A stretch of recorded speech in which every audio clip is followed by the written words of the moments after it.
Ladies and gentlemen, good evening and welcome to the Class of 2019's Commitment Dinner. Please remain standing for the arrival of the official party, the playing of honors, the posting of the colors, the singing of the national anthem by members of the Cadet Chorale, and the invocation by Chaplain DeLuise. Room, 10 shut.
Honor Guard, post the colors.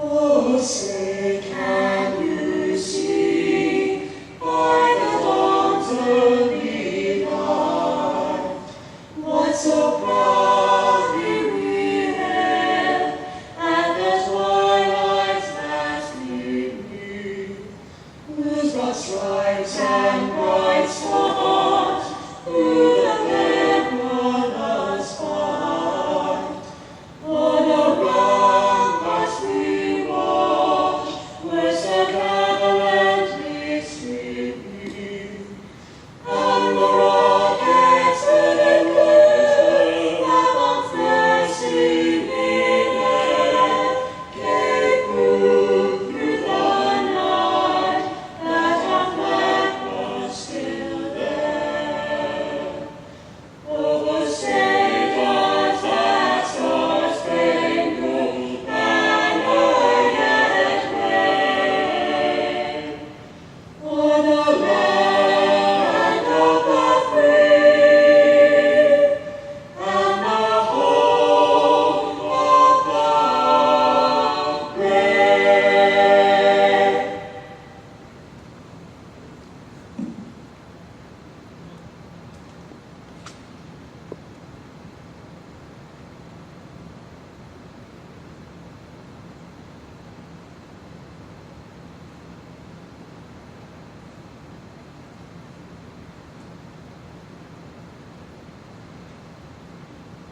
I invite you to pray with me. Holy God, you have been places we've never been and seen what we've not seen. Yet you give us courage to explore the unknown. You give us exemplary people to pave the course for how we should traverse this earth and beyond.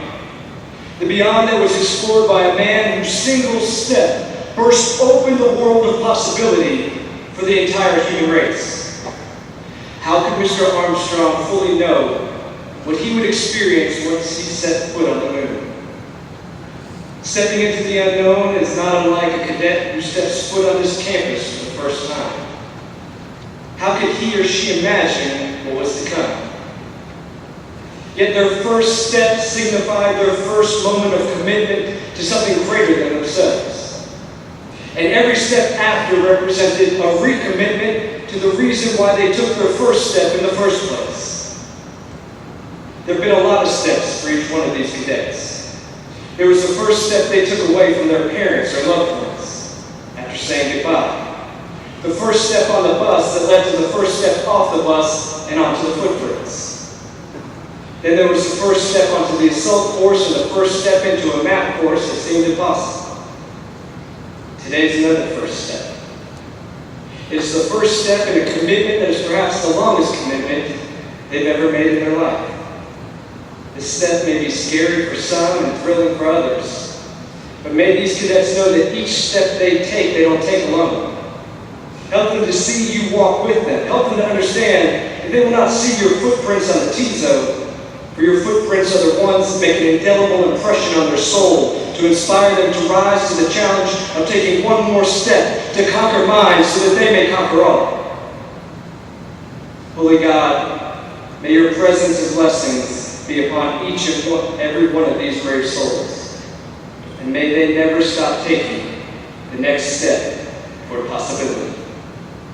In your holy name we pray.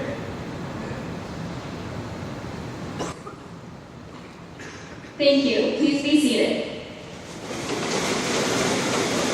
I'm Cadet Second Class Yayin Lee, and I will be your narrator for tonight's event. On behalf of our host, Brigadier General Kristen Goodwin, Commandant of Cadets of the United States Air Force Academy, it is my honor to welcome you to the Class of 2019's Commitment Dinner. Please join me in welcoming our distinguished guests at the head table.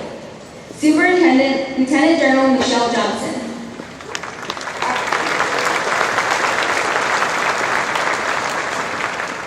Our guest speaker for the evening, Lieutenant General Glenn W. Moorhead III, United States Air Force, retired. Commandant of Cadets, Brigadier General Kristen Goodwin. Dean of Faculty, Brigadier General Andy Armacost.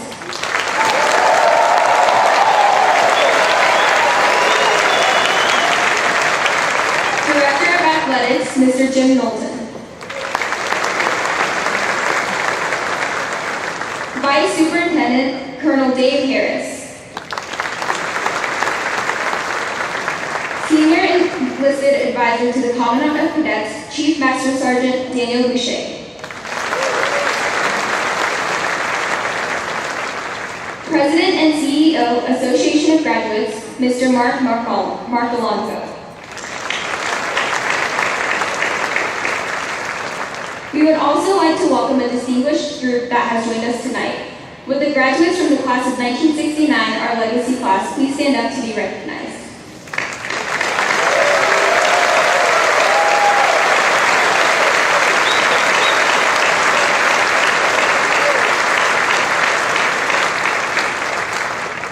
Although time does not permit us to introduce all our distinguished visitors tonight, we welcome all guests, commanders, AOCs, and AMTs. Thank you for joining us this evening.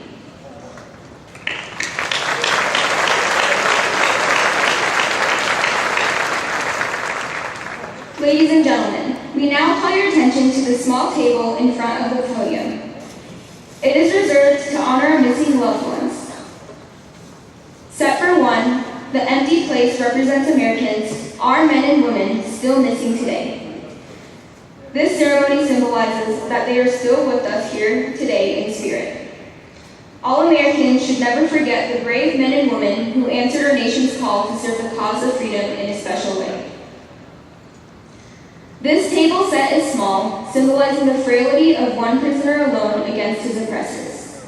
The table is round, to show our everlasting concern for our missing men and women.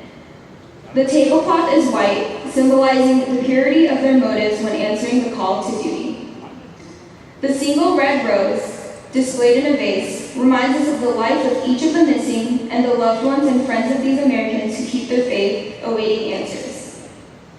The vase is tied with a red ribbon, a symbol of our continued determination to account for the missing.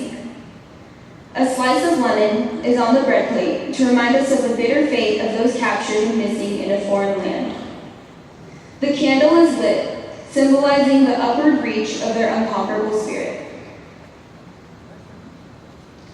A pinch of salt on the bread plate symbolizes the tears endured by those missing and their families who seek answers.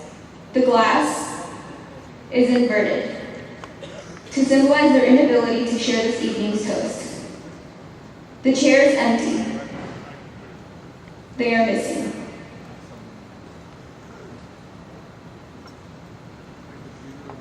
Please join me in a moment of silence to remember and honor our airmen, soldiers, sailors, and Marines who are, at this very moment, in harm's way in defending our great nation.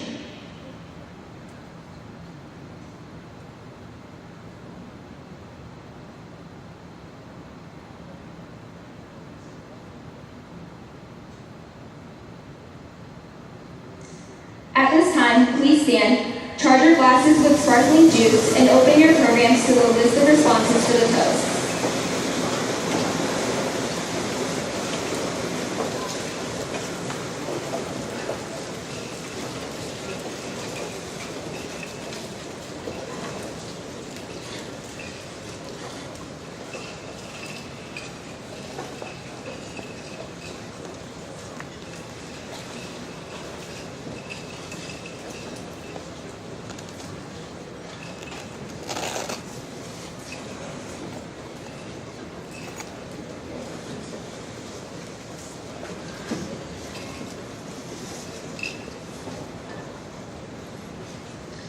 I propose a toast to the colors of this great nation.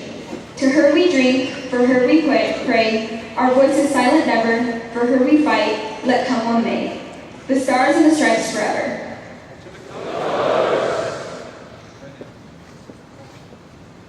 To the President of Kazakhstan. To the President of Korea.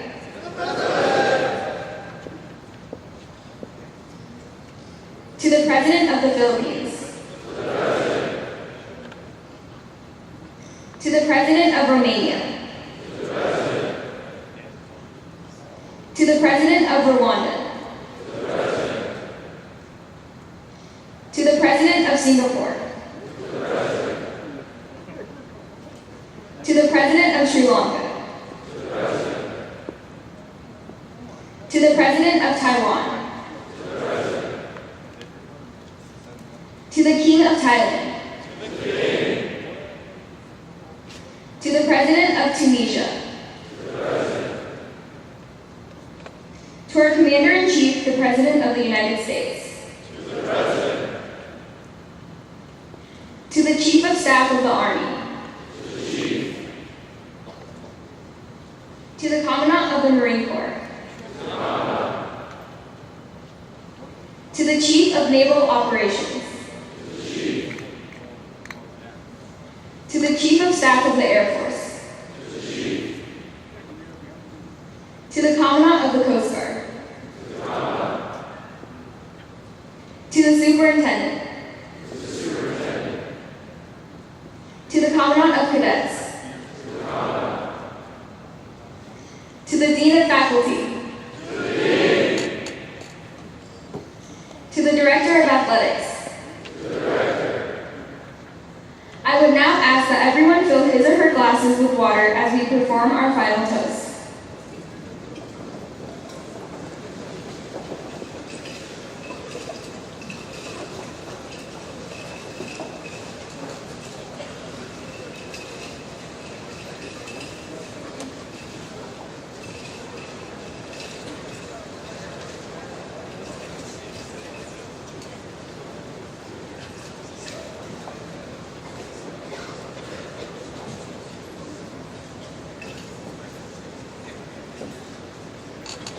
to our brothers and sisters in arms, and our veterans who have served our country throughout history.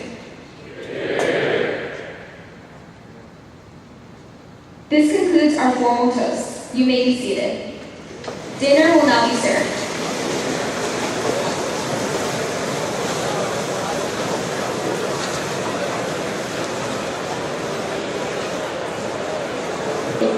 Ladies and gentlemen, we are honored to have as our guest speaker for tonight, Lieutenant General retired Wally Moorhead, USAPA class of 1969.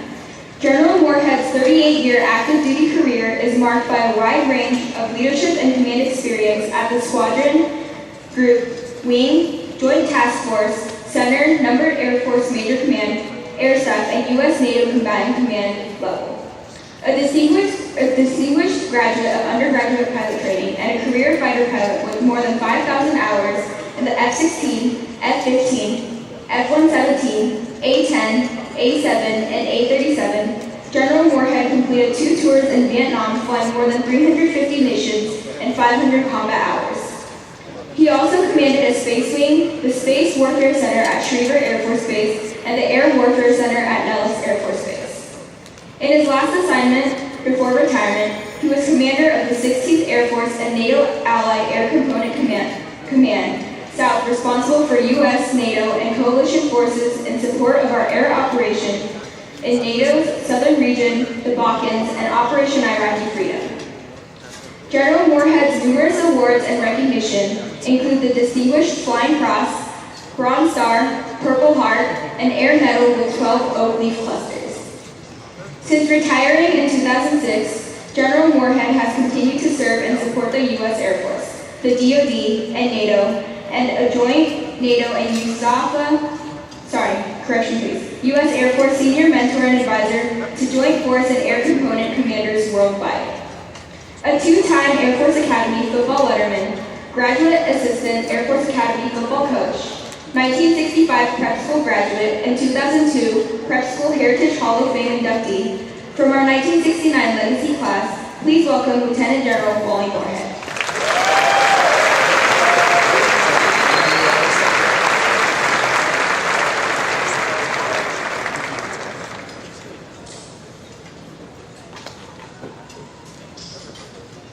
Well, I'm going to change my whole speech now because y'all are clapping for the dean. I wasn't going to exactly do that, but we'll talk about that here. Thanks for the opportunity. It's great to be here.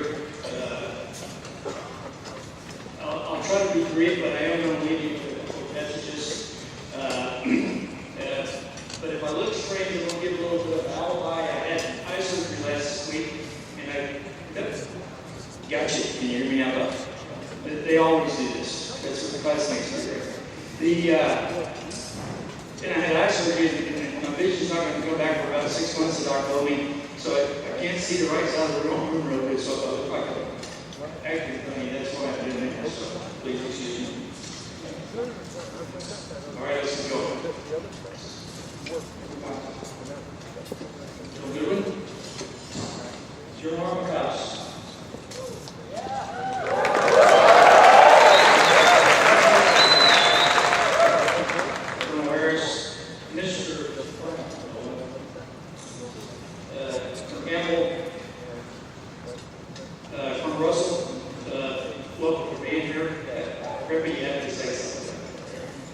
Chief, great to see you again. Jake, Nick, Bob. I got it, plus. Thank you for everything you're doing to get us here. Mr. Mark Arlando, morning, great to see you again. Distinguished guests, class of 2019. Class of 1969.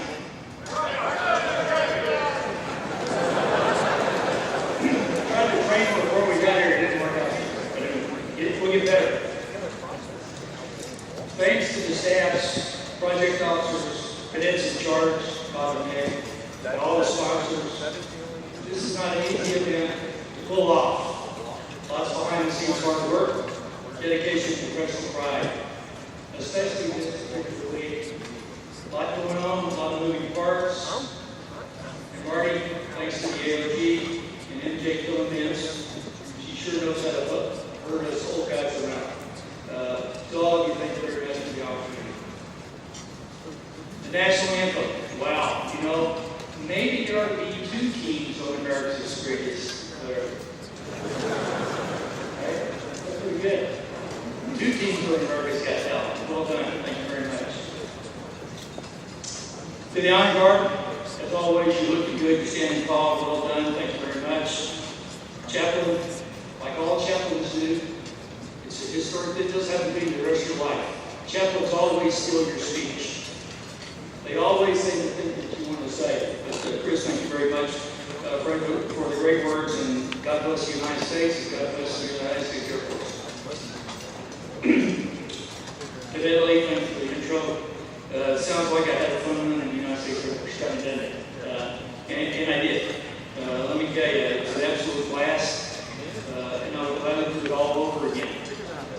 Even being one again, I would do it again to get to do what I got to do. So, put me in, Coach. Yes, by nearly every measure, I had a magical, neat, and mythical U.S. Air Force career. Why? Frankly, I was lucky because I was blessed and fortunate to have worked for and with some of the most amazing people in the United States Air Force. Many of them, but certainly not all, started right here. They said exactly where you said. My Academy graduates. They pushed me. They encouraged. They mentored. I might even say that some of them used advanced interrogation techniques. They made me better than I was going to make myself. And that all started right here, good old USAFA, and at the prep school, and with my classmates in 1969. Try it. And with our Air Force leadership, the SUP, the COM, the dean, the athletic director, the AOCs, the academic instructors, PE instructors, coaches, chaplains, sponsors, they all pushed us. But let me tell you, success in the United States Air Force is not about being a 3-star general officer, or a colonel, or a major, or 5 years or 35 years of active duty service, or medals, or awards. It's about serving the nation. It's about giving your best every day. It's about making a difference, giving back, and leaving our institutions, the United States Air Force and the United States Air Force Academy, better. You make it better because you're here and you're going to be there. So let me quickly set the stage for my message this evening by telling you the rest of my story, or the story. You're getting a bargain. Normally, there's a legacy speaker, and there's 22 of them out there tonight that talk a long time. All right, and a guest speaker. I'm going to do both tonight, so we're out of here in a quick time, short time, you're getting a keeper. So we'll get out of here. Very often I'm asked, why did you go to the United States Air Force Academy? I bet you a lot of you guys are asked this. You guys are over asked the same question. Maybe even to yourself you ask that question sometimes. Nothing stranger is kind of normal, I think, to ask. Why? Mine is very simple. The 1959 Cotton Bowl. 1 January 1959, 0-0-5, Air Force DCU. 13 fumbles, 5 missed field goals, and 2 interceptions. I was 13 years old, already captured by the idea of flying fighters. Why? World War II and Korean War movies that my dad made me watch. On the way back from Dallas back to Arkansas, I told my dad, the World War II POW from the Battle of the Bulge, that I was going to play football with a lightning bolt on my helmet because I don't fumble. And fly jets in the United States Air Force. In the summer of 1960, I attended the 50th Boy Scout Jamboree in Colorado Springs, saw the United States brand new United States Air Force Academy and the Thunderbirds, and it was a done deal. That was about as lofty as my commitment to the United States Air Force Academy when I was 13 years old. Yes, as Cadet Secretary said, I'm a preppy.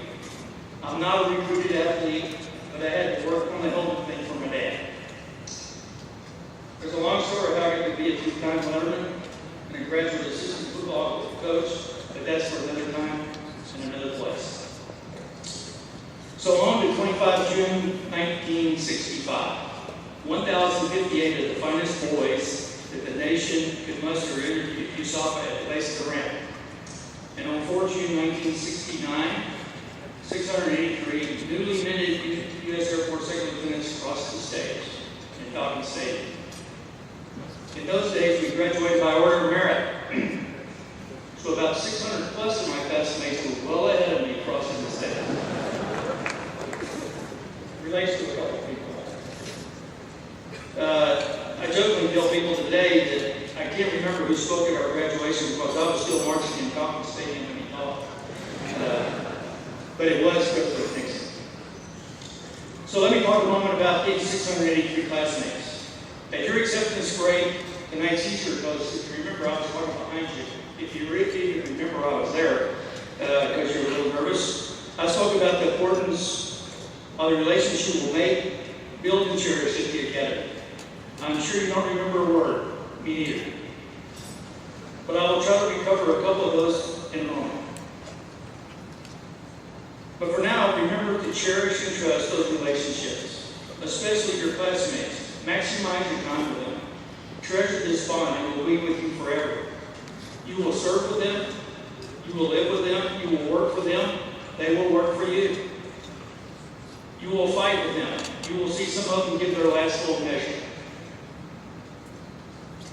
These classmates will be special men and women to you forever.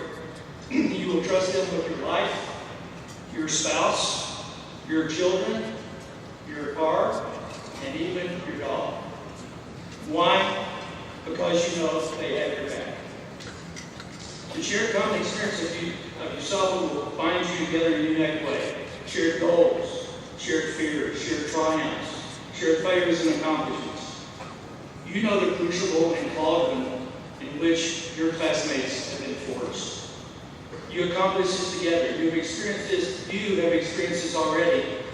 You just don't know yet how important this bond will become to you in your life. I promise as you go through your U.S. Air Force journey, you will find countless times when you proudly get to say, that's my classmate. For example, just for a moment, pick up your program and take a look with me. Look at the inside cover, bottom left, the long blue line. Look at all those categories in there. Read down the list real quick. Except for the categories reserved for Lance Saigon, we have class of 69 names on every line. And 23 of them are here with you tonight. And tonight I get to probably say one more time, those are my classmates. They made a difference. They gave, and are still giving back. They made it better. Be sure to thank them for what they've done for you.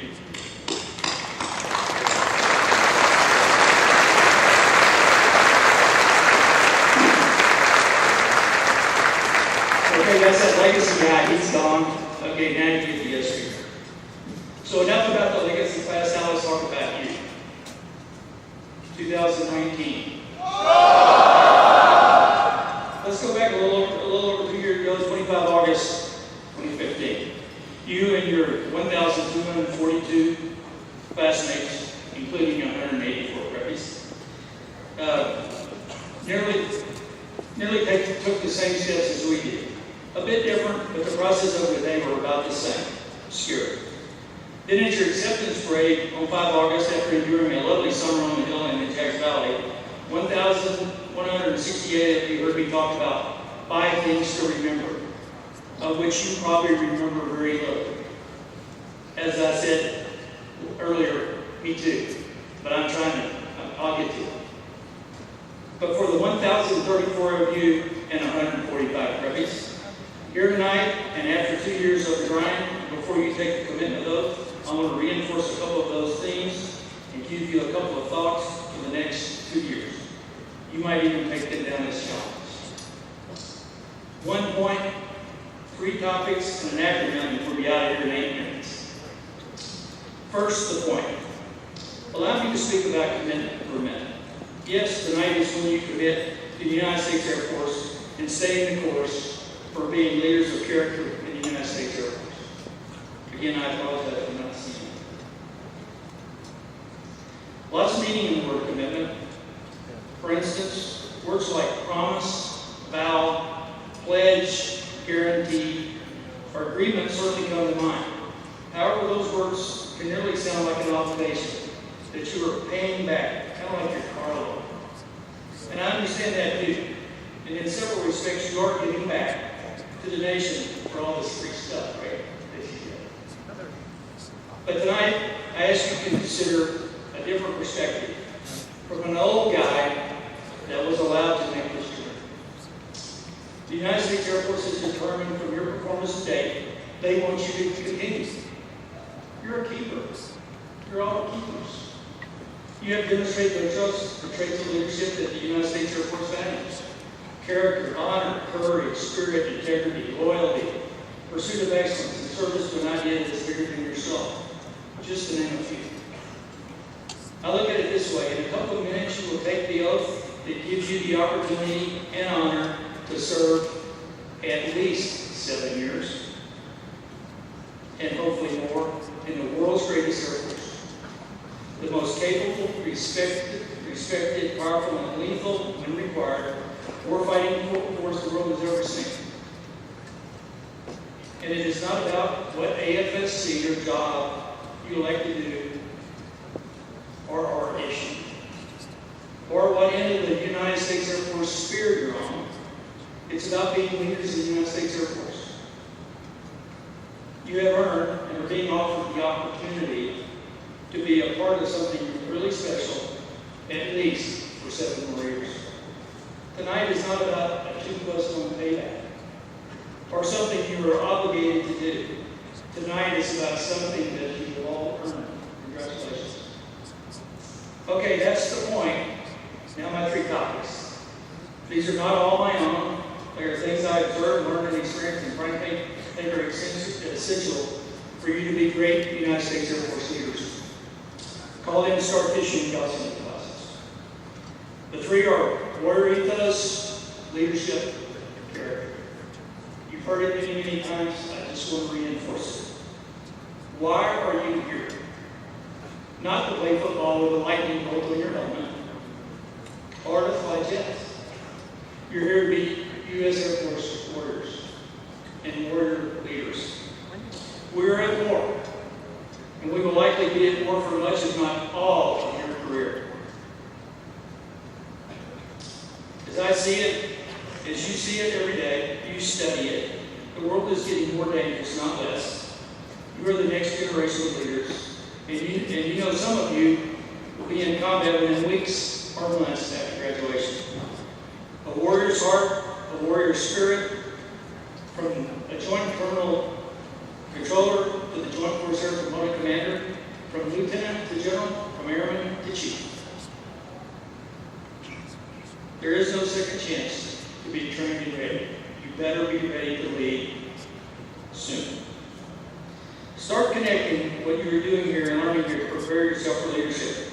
There are plenty of great leaders and warriors at USAPA. Look around.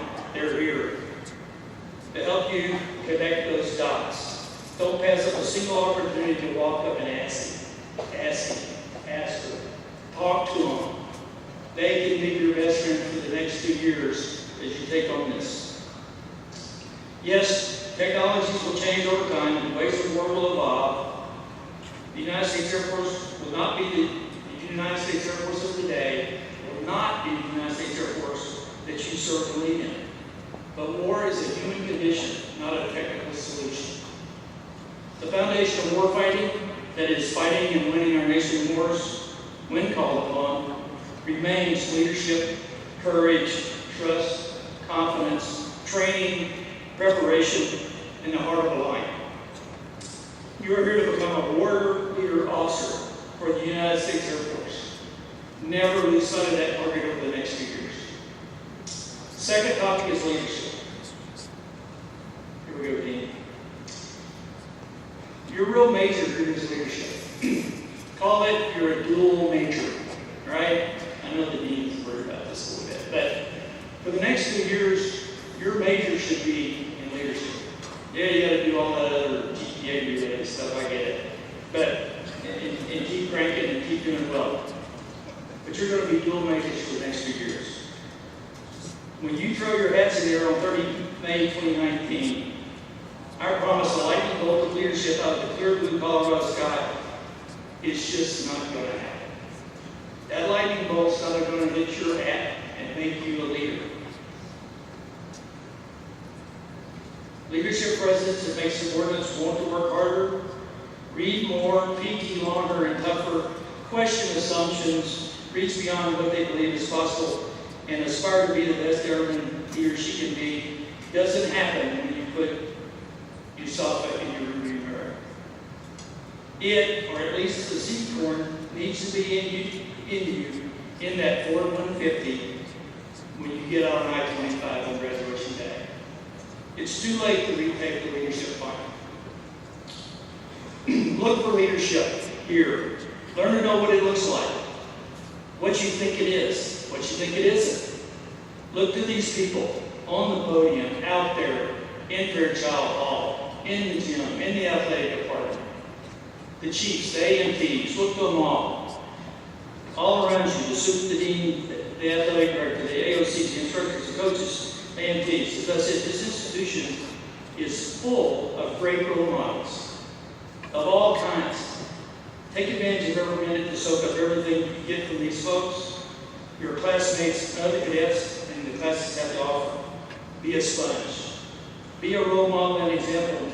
Do not walk by a problem, fix it. Third and last topic, character. This is your cred. This is your credentials. This is your leadership diploma. All the traits we want to develop in our leaders, impeccable character is the foundation. As I said, we are a nation at war, and you will be trusted with the men, women, and weapons of war, the profession of arms. America holds its military leaders to a high standard, and we must welcome the scrutiny that comes with these expectations and trust. The nation expects and demands impeccable character from you. You cannot search character or trust. You have to lead here with your character intact. There is a reason that Polaris Hall points to the North Star. Pay attention. My advice, make yourself worthy of tonight's commitment every day for the next 660 days. Anyway, make yourself smarter about the United States Air Force you're going to lead. Look for more responsibility and accountability. Look for the tough jobs. Stay focused on the mission.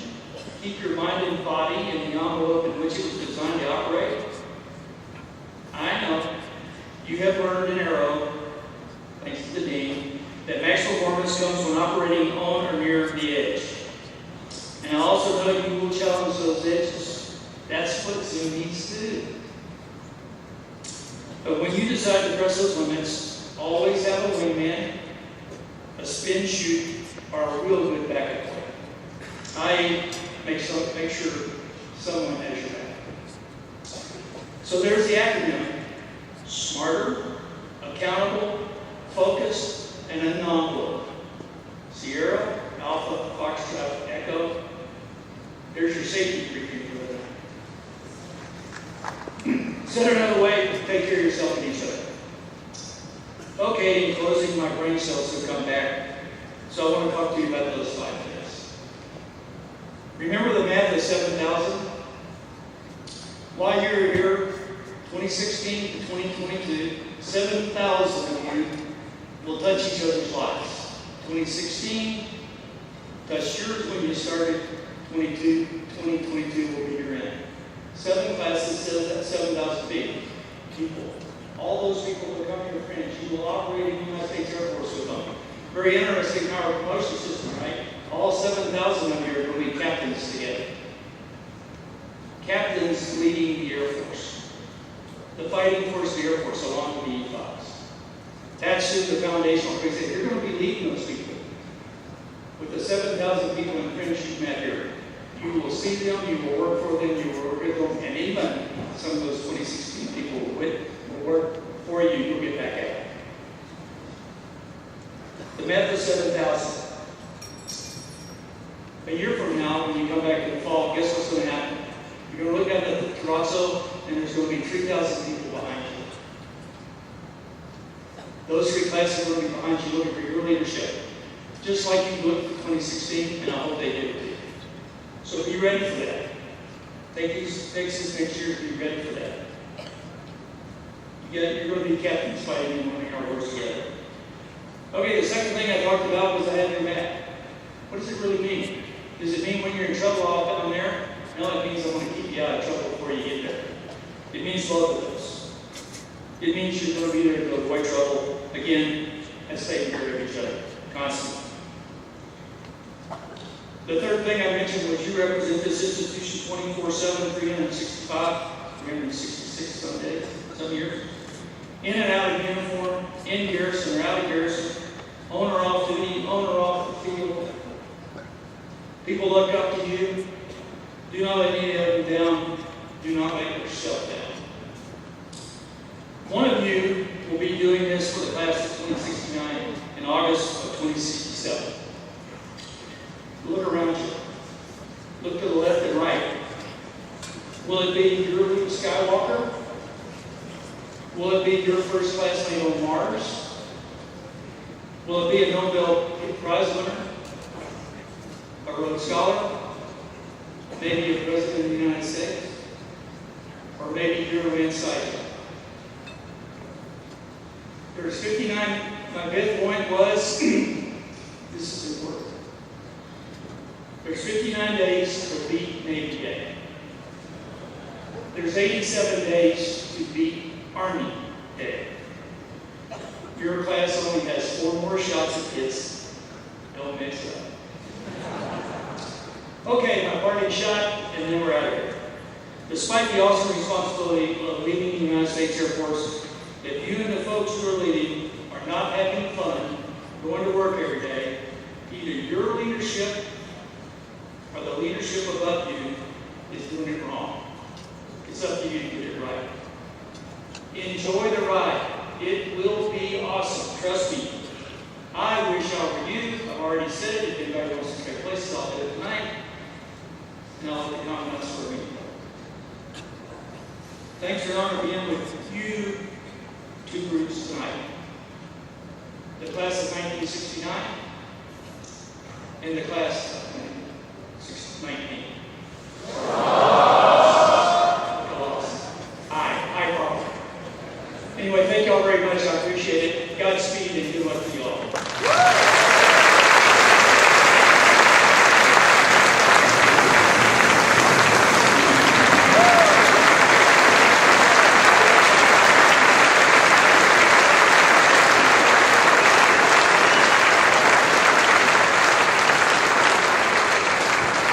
Thank you, Lieutenant General Moorhead, for your inspiring words.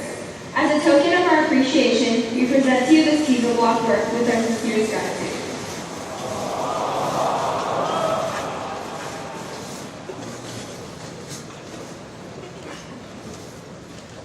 Thank you very much. I'll march you over this piece. Thank you very much.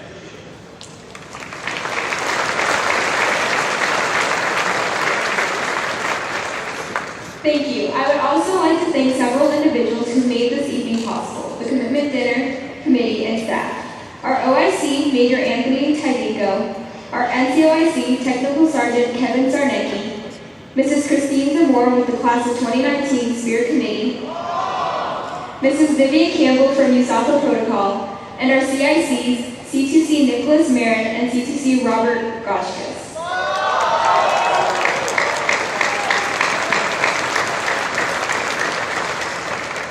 We extend our appreciation to the Legacy Class of 1969, Association of Graduates, Cadet Honor Guard, members of the Cadet Chorale, and the Mitchell Hall staff. This special event would not be possible if it were not for your help.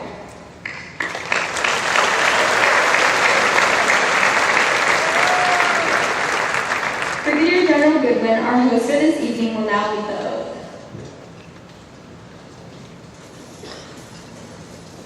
Okay, class of 2019. I couldn't be prouder to welcome you both. Are you all back to the wing this year? I'm glad we got some time yesterday to hang out together and get to know each other a little better. But I'll tell you what, I am truly honored right now, as your commandant, to be sharing the oath with you during this commitment dinner. It's a big deal. And as you continue this journey at the cadet wing, you're going to have many milestones, but 5 kind of stand out to me. I-Day, Acceptance Day, Recognition, and tonight. And as you fly along the blue line towards your commissioning ceremony, I want you to know that I and we will be your wingmen through that. So if you would, please stand, raise your right hand, and repeat after me as I read this oath. I state your name. Accept the invitation to serve my country and do solemnly swear.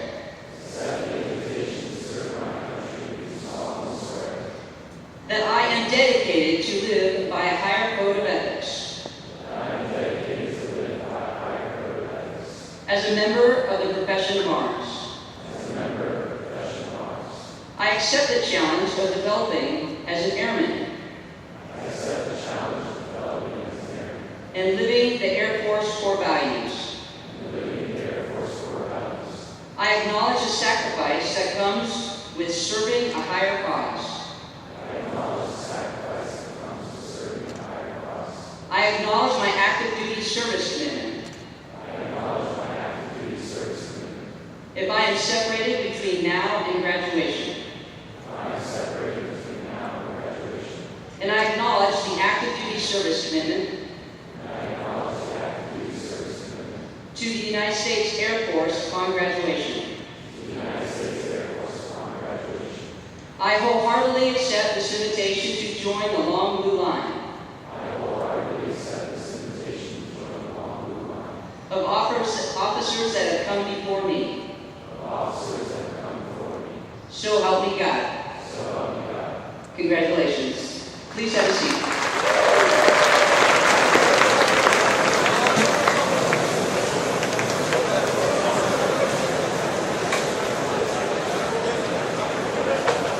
And now, ladies and gentlemen, I would like to introduce to you the 19th Superintendent of the United States Air Force Academy, General Johnson.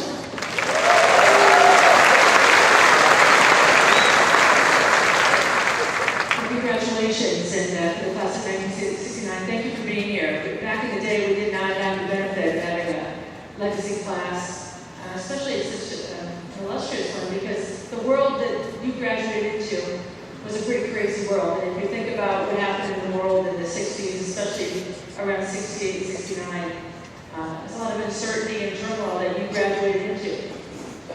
Well, 2019, I think you're going to graduate into a world that's got a little uncertainty, and I think you do. And we hope we're doing everything we can to prepare you for that day.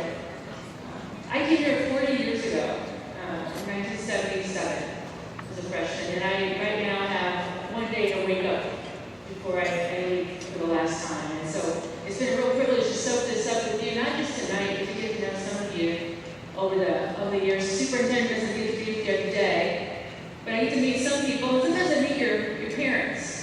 So is Nate Watkins from CS20 out there? Can you stand up, please?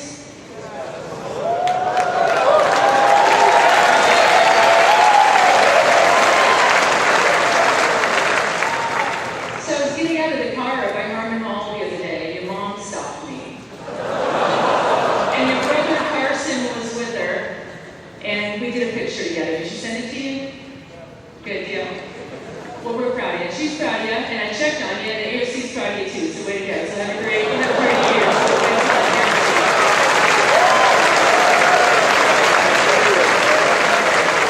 So it may not seem like it, but the reason 69 is here, the reason all of us are here, is that we care about our country, we care about the academy, we care about our Air Force, we care about you.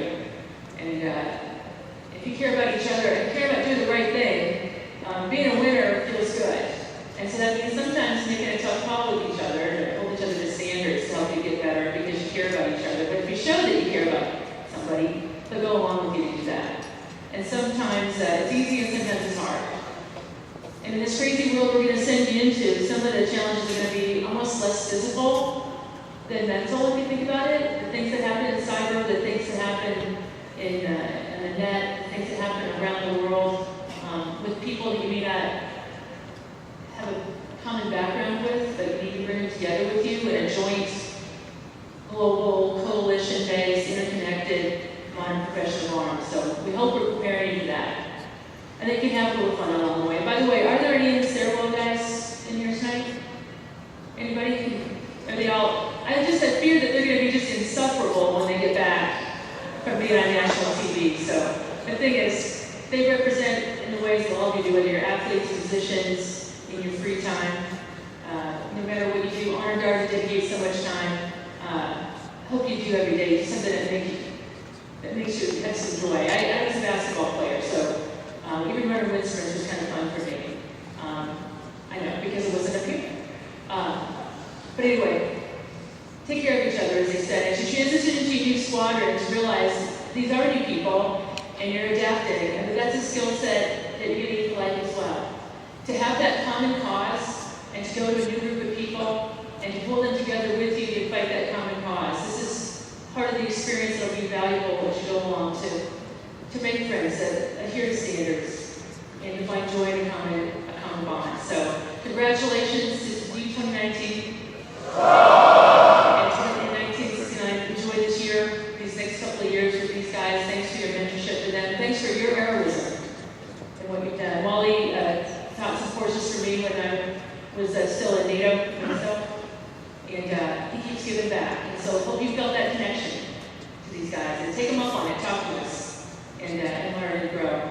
And keep rocking. And thanks for the opportunity to be your superintendent. I'll see you on the other side, and I wish you really well. Go Falcons.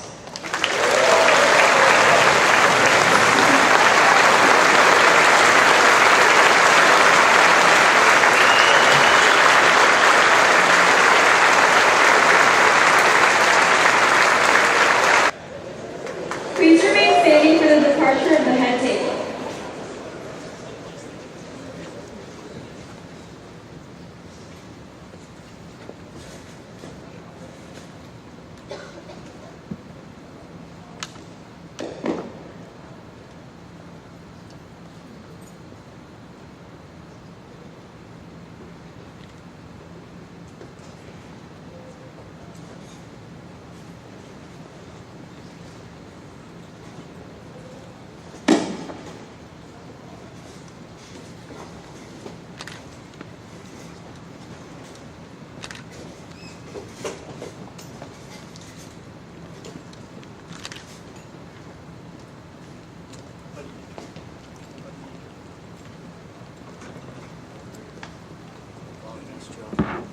Class of 2019, you are dismissed.